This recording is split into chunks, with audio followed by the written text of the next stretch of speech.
Hi there. If you're a Godot developer making 2D games, you're going to at some point need to create a top-down shooter game like Hotline Miami or a space shooter game. In these games, the player moves the mouse around, and then you use that to choose what things to shoot at. Now, during these games, the player character is constantly rotating to face the mouse cursor, and in this tutorial, I'm going to show you how to set that up so that your player is always facing the cursor. Now, my name is Alan Thorn. I'm from BeIndie.biz. I'm a games developer with 20 years experience, and I want to help you make games inside the Godot engine. So in this tutorial, we're going to see how we can use Godot and the C# language to make a character that constantly rotates to face the mouse cursor. It's really easy to set up, but there are a few things that you do need to watch out for. But don't worry, we're going to see exactly what they are. So let's get started.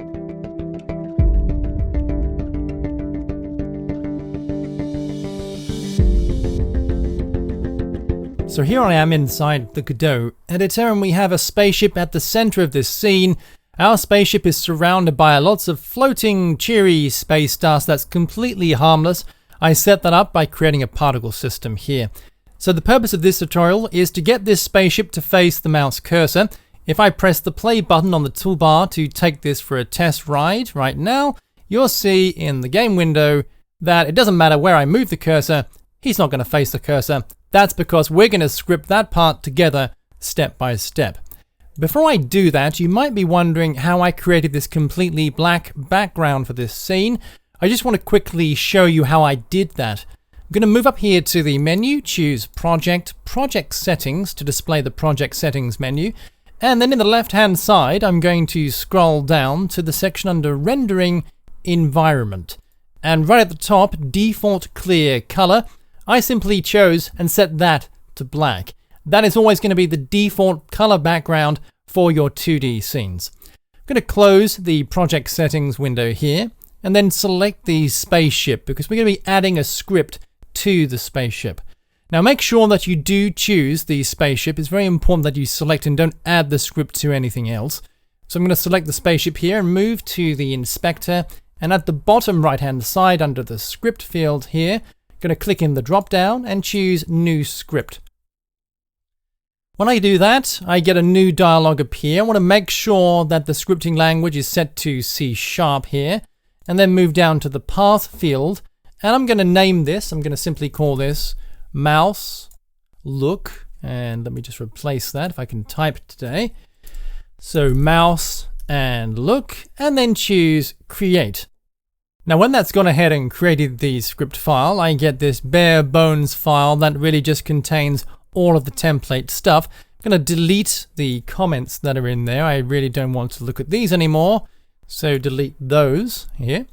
And I'm going to focus specifically on the update function or the process function. Now it gives me the default ready function, which is initiated when the level begins. I don't want that, so I'm going to change this here to process. And it completes it for me, which is really nice. So process delta, and I can then go inside this function, begin to add my functionality. The very first thing at line 8 that I want to add is I want to get the position of the mouse cursor. That is, I want to get the location of the mouse in 2D screen coordinates X and Y. So to do that, I'm going to type vector2 to create a new vector2 variable, cursor pos equals, and I'm going to use get mouse, and you'll see that we have different versions here. We have get global mouse position and get local mouse position. I'm going to use get local mouse position. Now what this function is going to do is it's going to give me back a vector2 structure X and Y, and it tells me the location of the mouse in relation to the object. So in this case, the spaceship. It's going to tell me how many pixels away from the spaceship the mouse cursor is. So that's line 8, get local mouse position. Now on the next line, I want to adjust the rotation of the player character according to the mouse position. I can do that really easy by typing rotation plus equals, because we're accumulating rotation, and it's going to be cursor pos dot angle, and that's really great because it gives me the angle of the cursor relative to the player character, so we always rotate in the right direction. I'm going to save this code with Command S or Control S on a PC to go back to Godot, move to the top right hand side and click Build to rebuild that code here. Great. Now let's take this for a test run. I'm going to press play on the toolbar. Now when I do this, you can see that I'm moving the mouse around, and as I move the mouse around, the player is rotating, and that's excellent. It's not just rotating, but it's rotating in relation to my mouse cursor. So I move my mouse a bit and it rotates a bit more. That's great. But one of the problems that you can see with this piece of code right here is that it's not actually looking directly at the mouse. It's rotating with the mouse, but not looking at it. Let me close the play window and let's take a look at why that's the case. The reason is because by default, Godot is going to assume that all of your 2D sprites are oriented to the right. They're all looking to the right, and this isn't. This character here is looking down. So I'm going to change that by selecting the spaceship, and I'm going to move to the rotation degree field, and I'm going to choose a value of -90 to plug that into there, and straight away my character is looking to the right. I'm going to press the play button on the toolbar to make sure they're rotating to the right. But notice that's still not working. That's because I need to adjust my code just a little bit more. So we're going to return back to the code editor and plug in some additional values to make this work as intended for sprites that are not by default looking to the right. So I'm going to go back to Visual Studio Code here. And in addition to this, I'm going to have a new variable that I'm going to use as my start rotation. So I'm going to choose, let's say here, private float start rot. That's going to be our starting rotation.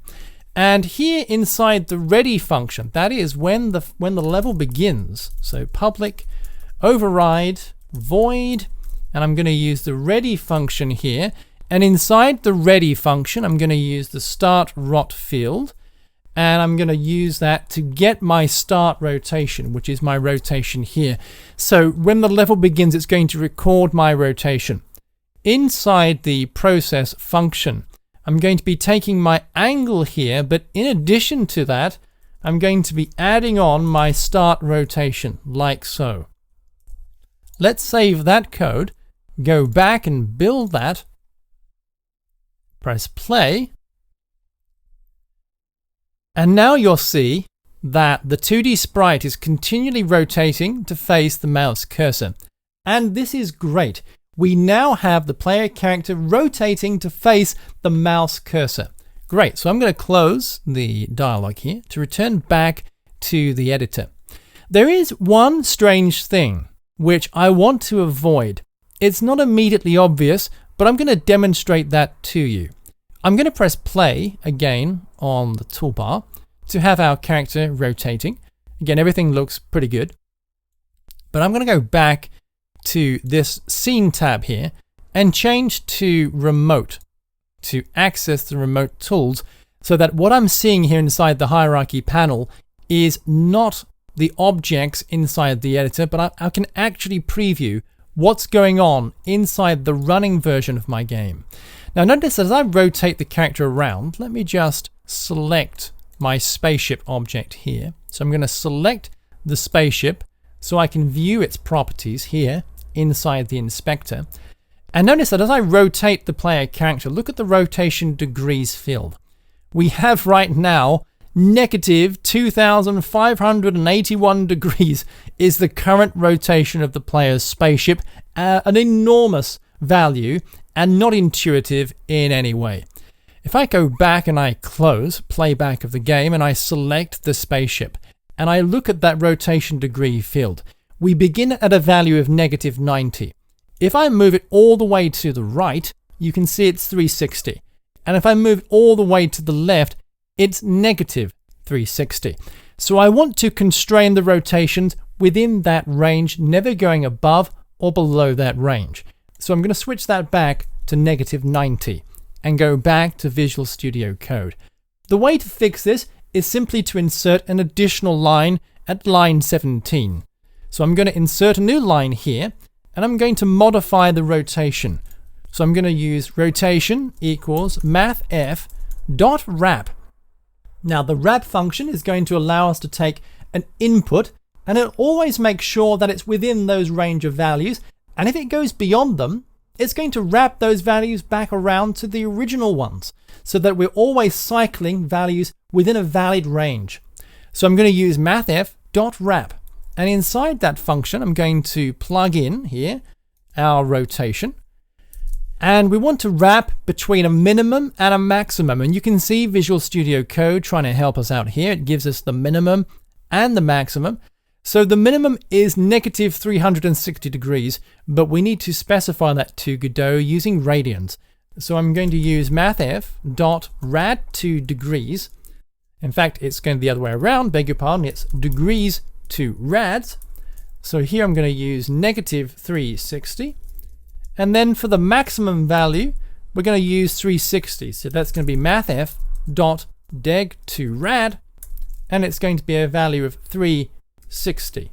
And I'm going to use Command S or Control S to save that code and go back around and rebuild the project here. Let's get rid of the output dialog. This time I'm going to choose play to play back our scene. And of course, just as I did before, I'm going to jump over to the remote section, select our spaceship to make sure I can see that inside the editor here, go back and begin to rotate this around. Now I don't actually see anything here. Let me just make sure that I'm selecting the spaceship field. Actually, it didn't select it correctly, but now it has. And I can see the value here inside the rotation degree field. Let's grab this and rotate this around. And straight away you can see from the rotation degree field that we are wrapping these values within a valid range. Perfect. We now have the ability to take any sprite we want to look in any direction. And when we play back our project, it's going to rotate that sprite to face in the direction that our cursor is moving. And it's always going to do that within sensible rotation values. So there you have it. Making objects rotate to face the cursor inside Godot. It really is that simple. Thank you for watching this tutorial. I've been Alan Thorn at BeIndie.biz. Stay tuned for more tutorials. See you next time.